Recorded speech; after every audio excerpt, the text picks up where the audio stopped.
Vaccines మెయిన్గా sugar పేషెంట్లకు ఉంటాయా? నేను మీ డాక్టర్ లక్ష్మణ్ సాయి. సో చాలామంది పేషెంట్లు వచ్చి నా దగ్గరికి, డాక్టర్ గారు మా ఇమ్యూనిటీ అనేది బాగా తగ్గిపోతూ ఉంది షుగర్ రావటం వల్ల. ఒకప్పుడు సంవత్సరానికి ఒకసారి వచ్చే జలుబు ఈ మధ్య విపరీతంగా 2-3 నెలలకు ఒకసారి వచ్చేస్తూ ఉంది. దానికి మెయిన్ కారణం అనేది ఏంటంటే షుగర్ అండి. షుగర్ అన్కంట్రోల్గా ఉన్నప్పుడు ఒక ఇమ్యూనిటీ అనేది బాగా తగ్గిపోతూ ఉంటుంది. ఈ ఫ్రీక్వెంట్గా వచ్చే ఈ జలుబు, దగ్గు పదే పదే వచ్చేదానికి తప్పించుకోవటానికి టీకాలు వేసుకోవచ్చు. 3 రకాల టీకాలు జనరల్గా మనం వేసుకోవచ్చండి.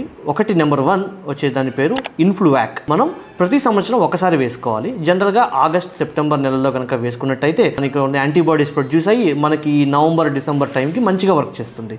రెండవది న్యూమోకాకల్ వ్యాక్సిన్. ఇది ఓన్లీ ఒకసారి మాత్రమే వేసుకుంటారు.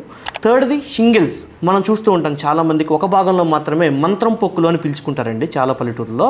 దాని పేరు హెర్పీస్ జోస్టర్.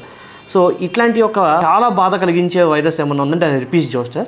దాని నుంచి కాపాడుకోవాలంటే ఎంత ఎర్లీగా మనం మీ డాక్టర్ గారిని కన్సల్ట్ అయ్యి వ్యాక్సిన్స్ తీసుకుంటారో దాని యొక్క సివియారిటీ అనేది చాలా వరకు తగ్గుతుంది. Thank you everyone. Follow for more updates.